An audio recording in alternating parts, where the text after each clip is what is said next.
apabila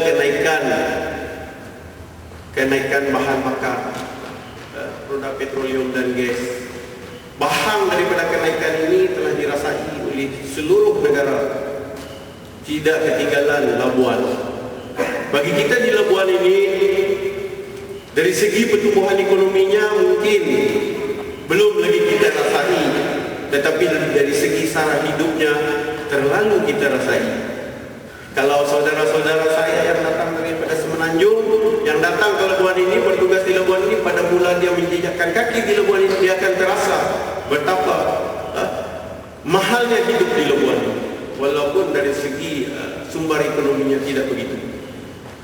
Ditambah lagi pada baru-baru ini bagi rakyat warga Malaysia di Labuan ini, dengan kenaikan cukai pintu, kenaikan cukai pintu yang berlipat-lipat kali ganda. Apabila isu ini disuarakan, pihak-pihak tertentu ada yang memberi respon tidak tahu. Macam mana seorang pemimpin tidak tahu? Berarti dia tidak ingin tahu masalah rakyat. Itu sungguh mengecewakan. Bila bertemu dengan sahabat-sahabat di Semenanjung, kita berkenalan di pengangkutan awam. Bila mereka tahu yang kita Labuan, dari datang berasal dari Labuan, dia kata jauh Labuan, dia kata. Macam mana kehidupan di Labuan? Saya kata memang susah, kerana hidup di Labuan bukan semudah seperti apa yang disangkakan oleh sahabat-sahabat kita di Semenanjung Malaysia. Kenapa dia kata? Saya kata barang naik. Berapa naik? Dia kata banyak naik. Bagaimana dia kata? Saya kata BN naik, sebab itu barang naik. Saya bagi tahu, dia terperanjat. Itulah selalunya terjadi, saya kata. Apabila pemimpin tidak memikirkan masalah rakyat, maka ini akan terjadi. Dia tidak tahu siapa rakyat yang ada di sekitar dia. Adakah rakyat ini mampu untuk mengikuti keadaan semasa dengan kenaikan kos hidup ini. Dia tidak pernah mengambil tahu. Jadi itu di antara isu di Labuan. Apabila kenaikan sara hidup ditambah lagi dengan cukai pintu, maka bebanan orang Labuan tidak diambil tahu oleh pemimpin, khususnya kamar. PAS pusat telah menerima usul kita sebulat suara tanpa dibahaskan. Usul itu diantaranya kita mahu PAS pusat menumbuhkan di seluruh kawasan, di seluruh cabangan kelab penyokong PAS, yang mana dipelopori oleh rakan-rakan kita daripada agama-agama lain, agama Kristian, agama Buddha, ataupun agama Hindu dan lain-lain agama. Dan kita menyuarakan supaya mereka ini diberi tempat yang sama seperti kita di dalam PAS Indo. Sekiranya ada pilihan raya yang di mana mereka mau bertanding di kawasan yang relevan bagi mereka, kita juga akan boleh memberi tempat mereka dengan tiket PAS.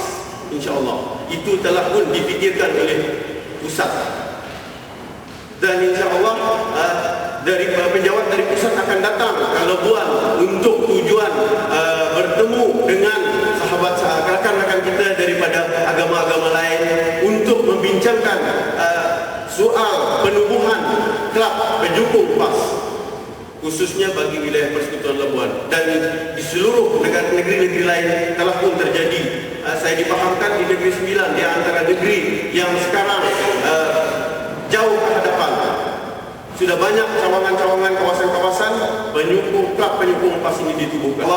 Saya minta rakan-rakan kita dari agama-agama lain akan tampil ke hadapan bersama kita. Jangan takut-takut, demi untuk membela semua warga Malaysia yang ada di Labuan ini untuk keadilan, kesaksamaan, bukan untuk terpilih-pilih sahaja.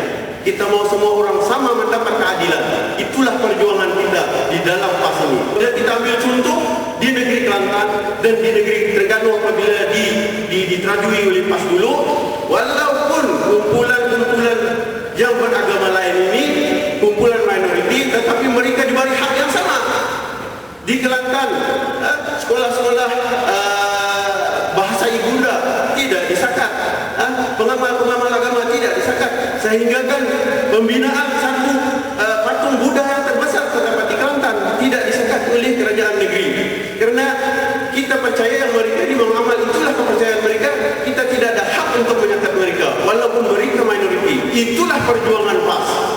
Bukan seperti mana yang dimumuk-mumukkan, ditakut-takutkan oleh pihak kerajaan bahawa PAS apabila menerajui akan menyekat pengamal-pengamal agama lain. Itu adalah kesalahan yang besar, kesilapan yang besar. PAS tidak pernah untuk membuat perkara-perkara sebegini. Terbukti di negeri Kelantan, setelah habis 3 panggal ini masuk ke panggal yang keempat, PAS memerintah masih lagi pengamal-pengamal agama lain bebas mengamalkan agama mereka, dan bebas pula di dalam menjalankan aktiviti-aktiviti ekonomi mereka, budaya mereka. Tidak pernah kita sekat. Saya harap di Labuan, rakan-rakan kita daripada agama-agama lain ini akan jangan takut-takut bersama kita demi memperjuangkan keadilan dan kesesamaan kepada semua warga yang berada di Labuan ini khususnya, dan seterusnya amnya kepada seluruh negara, insyaAllah. Apabila kita sentuh tentang memberi peluang kepada kumpulan-kumpulan minoriti di kawasan yang mana kita majoriti, kita beri mereka segala apa yang mereka harus dapatkan. Kita tidak sekat. Apabila kita dilihat pula di Labuan ini sendiri, apabila kita melihat di Labuan ini sendiri yang mana majoritinya adalah pengamal atau penganut agama Islam, tidak dapat dinafikan. Tetapi malangnya penganut agama Islam di Labuan ini tidak dapat memberi contoh macam mana mendapatkan modal insan ataupun human capital apabila kita tidak menjauhkan diri kita daripada agama, amalan agama. Itulah masalahnya apabila pemimpin ataupun kerajaan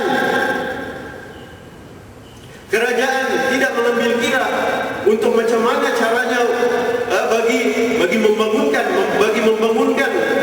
manusia itu sendiri untuk menjadikan dia human capital ataupun modal insan. Apabila majoriti penganut Islam di wilayah Persekutuan Labuan ini, tapi telah tidak ada satu sekolah agama Islam menengah yang ditubuhkan untuk supaya anak-anak Islam dapat mempelajari tentang Islam itu lebih mendalam, supaya dapat memberi contoh kepada rakan-rakan kita daripada penganut agama lain yang bahawa Islam itu cantik, Islam itu indah. Tidak pernah diambil kira benda-benda begini. Inilah yang terlalu mengecewakan. Apabila orang